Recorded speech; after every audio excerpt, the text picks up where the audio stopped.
It's an emotion, and that emotion builds relationships. It breaks down barriers. It makes you seem more approachable and relatable. And that can be such a key thing when you're trying to build loyal customer relationships and build a loyal customer brand. Welcome to the Master Your Business podcast, where we bring you the best in branding, marketing, and customer experience strategies. I'm Deirdre Martin, your host. And if you've been asking yourself how to level up your growing business, your marketing, your customer experience, or how to make more of an impact with your brand, this show is for you. You'll discover actionable tips and insights to help businesses just like yours gain clarity and illuminate the path to success. Train with industry experts, learn sales and marketing strategies, business and mindset hacks, and be inspired by authentic entrepreneurship stories.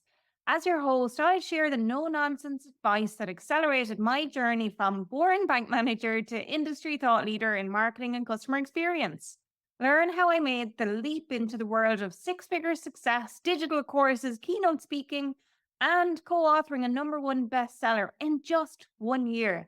Together with interviews from industry experts, this show ensures you're seen, heard, and hired by your ideal clients. Join our growing community of subscribers and let the Master Your Business podcast empower you to tackle your most significant challenges on your path to business success. Don't miss out. It's your turn to learn from the best and master your dream business. We're about to have a seriously fun conversation. I'm sharing some science behind how humour can improve your marketing and how it can bring the cha-chings along with a few little chuckles. I'm a huge fan of the Big Bang Theory. I love the intelligence and the quick-witted comments, and in conversation, I'm very dry-witted. I think my dad was hilariously funny. Loads of puns, just think ultimate dad joke. This guy could have written a book on dad jokes, right? I have that humour, my sister has that humour. Not everybody gets it, and that's okay. I'm not for everyone. But if you like dad jokes, I'm the mum who is like the queen of dad jokes. And just think loads of play on words and that sort of stuff. Lots of puns and things with double entendres and that sort of stuff, right? And so in my everyday marketing, I do try to inject a little bit of that humour into my content. And it's probably most evident on my email list. So if you're on my email list, you're going to be seeing a lot more emojis than I might share on my social. You'll probably see a distinct difference. And I share a ton more memes and like GIFs or GIFs or whatever they're called throughout my regular email content as well. And for me, that's a way of adding just a little light touch, like the tiniest touch or hint of humour and lightheartedness into business, because business can be such a freaking serious topic, right? But I suppose what humor can do is it can help embed, enhance, improve the relationships that you have with people who are your ideal clients. And if you're naturally funny, lucky you. But if you're not, for me, I'm probably not naturally funny if I'm sitting here by myself doing things. But if I'm having a regular conversation with somebody, I am trying to poke a little bit of fun if I feel that it's appropriate. And we'll talk about appropriateness of humour for your brand throughout this podcast. So stay tuned. It's not all about just having laughs, right? But usually if I am poking fun at anything or anyone, it's myself, right? I'll poke fun at myself. And it's not a way of putting myself down or anything like that. I might poke fun at some TV shows or whatever it might be, but ultimately it is poking fun at myself. And the thing is, like, when we wake up every day in our own stories, we are the heroes of our own stories, whether we want to think we are or not. That is actually the case. And every day we're in our own little sitcom, right?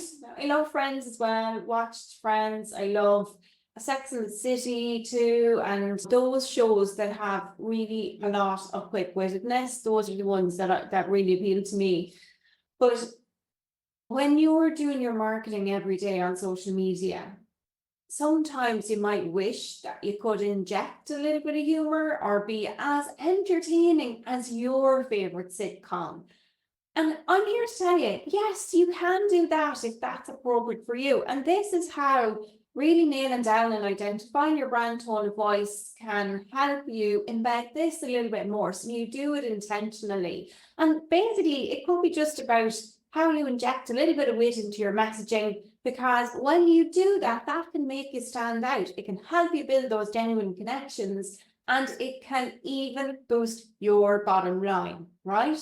So get ready to laugh your way to success and be laughing at all the people who think that this isn't something that can work in their business, because it absolutely can. So the first thing I want to really draw your attention to is the fact that humor makes you memorable, right? Humor makes you memorable. So let's face it, we're all bombarded with marketing messages every day and communication every day. The minute you leave your house and you go to your closest shop, unless it's like right next door, and even at that, there's communication on the shop window. There's communication the minute you set foot outside your door in terms of signposts. And it could be in Ireland, we are inundated with political posters that they're just littered throughout our landscape. People are just communicating at us all of the time. But what do we actually remember throughout all of that stuff that we're seeing all the time? We remember the funny stuff. We remember those hilarious ads on TV, or we remember the witty social media posts that went viral, because humor is like a mental sticky note. It keeps your brand top of mind. And I know if I see something funny, or if I have a laugh at something, you know yourself, you'd be telling your friends or your family about something funny that happened. Sometimes it's situational, if they just don't get it, if they don't see it or they weren't there, but you might still try to tell that story anyway, because humor evokes an emotion in you.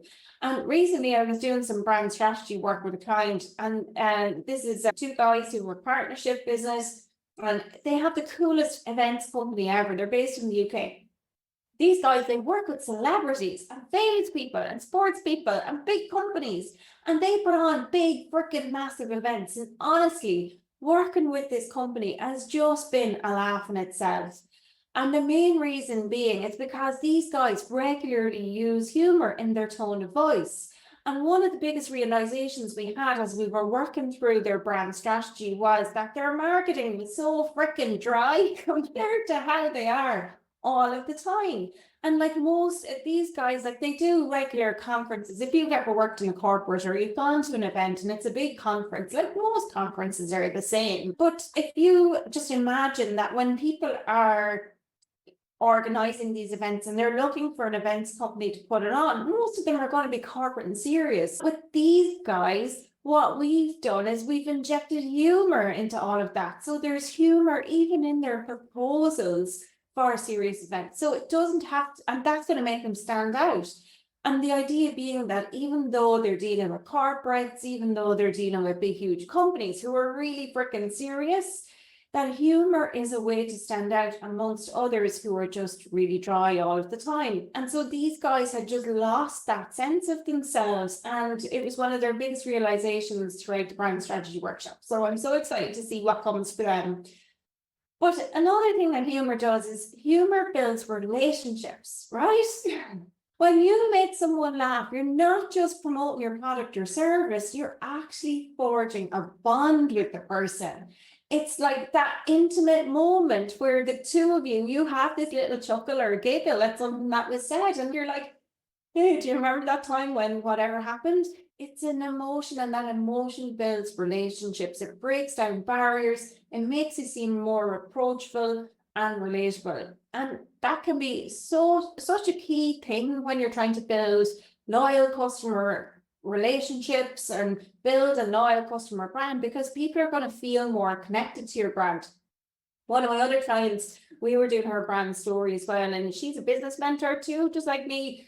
She works with businesses typically locally, and she does masterminds and stuff as well. Actually, she has clients internationally too.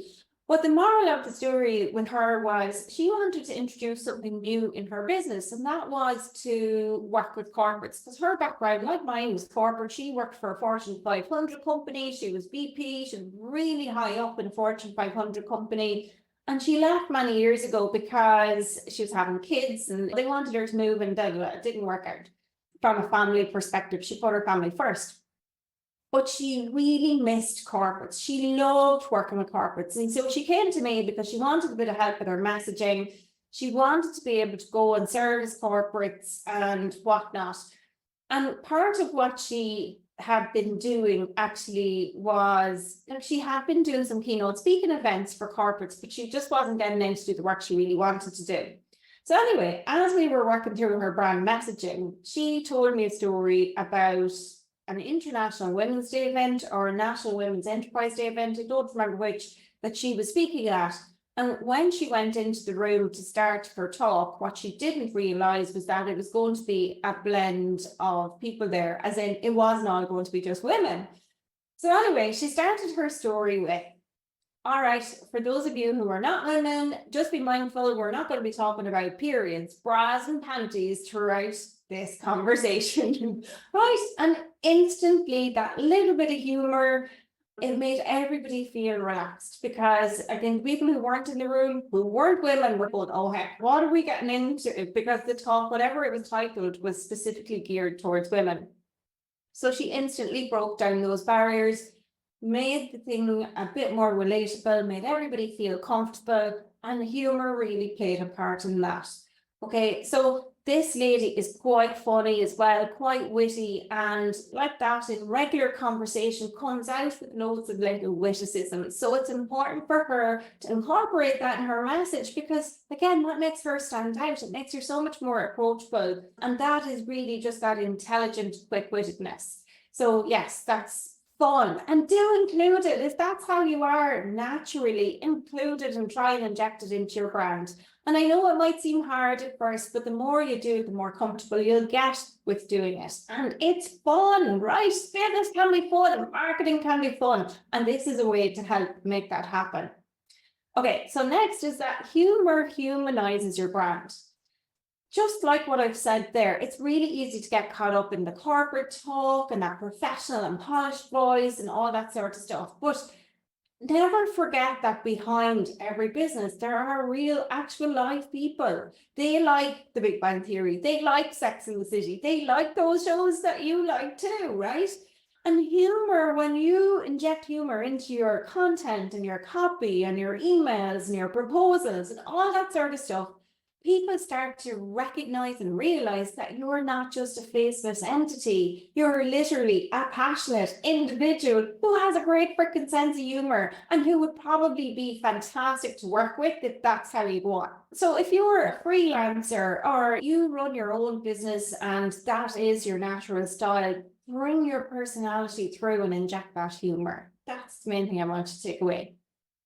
But I also wanted to be mindful that humour is not always appropriate.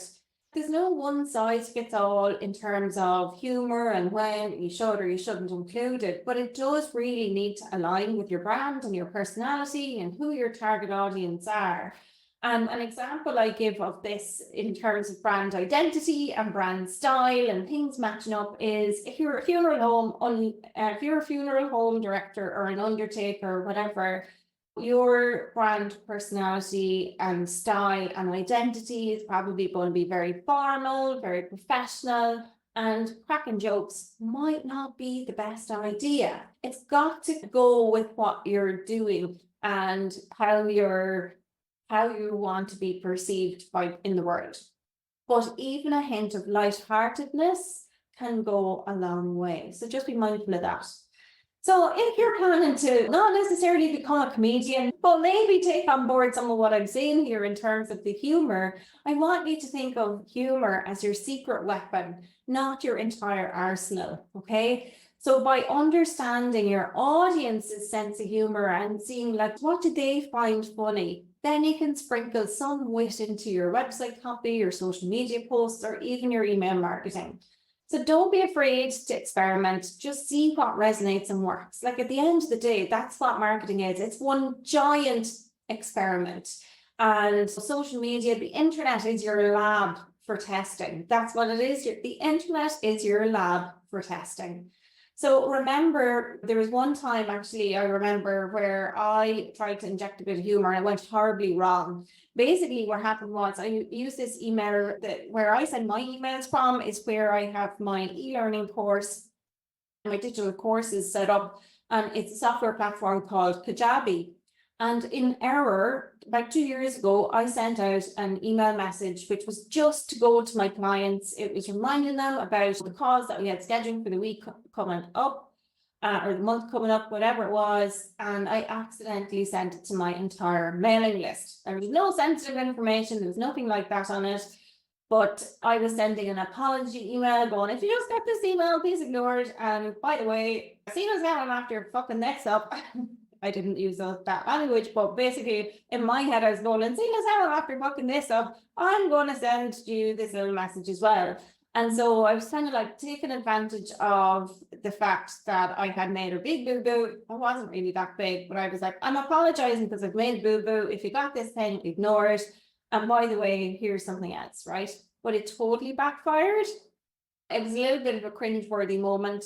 And it taught me a valuable lesson. Somebody sent me back a message saying, I don't like your marketing tactics, Deirdre. And I was like, oh, fuck, right, fair enough. Obviously not my ideal client, and that's okay. But it was a genuine error, and I did try to be funny about it, but it didn't land. So it did not land. And that's okay, but I learned from it. So I suppose what I learned from it is that humor, first and foremost, should always be authentic, and it should be well timed. Those are the two things. It needs to be authentic and well timed. So don't force it. Let it flow naturally. And I mentioned tone of voice a couple of times today in this episode. So if you're not sure about what your tone of voice is, and you're thinking, is humor right for me or not? To help you infuse humor into your marketing or add a touch of wit or whatever, I've created a really handy messaging guide. It's a messaging breakthrough toolkit for service providers, and it's packed with tips, tricks, and examples to get your creative juices flowing to do with your marketing, your tone of voice, and all of that sort of stuff. So you can head over to www.deirdremartin.ie/messaging workbook and download it for free. And that's it. That's a wrap. If you found this episode valuable, folks, I'd be thrilled if you'd share it with your fellow entrepreneurs. You know, the ones who could use a bit of a laugh every now and again, or whose marketing, you're like reading their marketing, you're like, oh, it's so dry. If that's you, let them know, share this episode with them. Sharing helps our podcast reach more people. It spreads the joy of humor, business, and all sorts of other things as well. And hey, before you go all together, don't forget to rate, review, and follow the Master Your Business podcast wherever you love streaming your podcasts from. I'll be back next week with more actionable advice to help you master your business. And until then, keep laughing, keep growing, and keep mastering your business. Bye.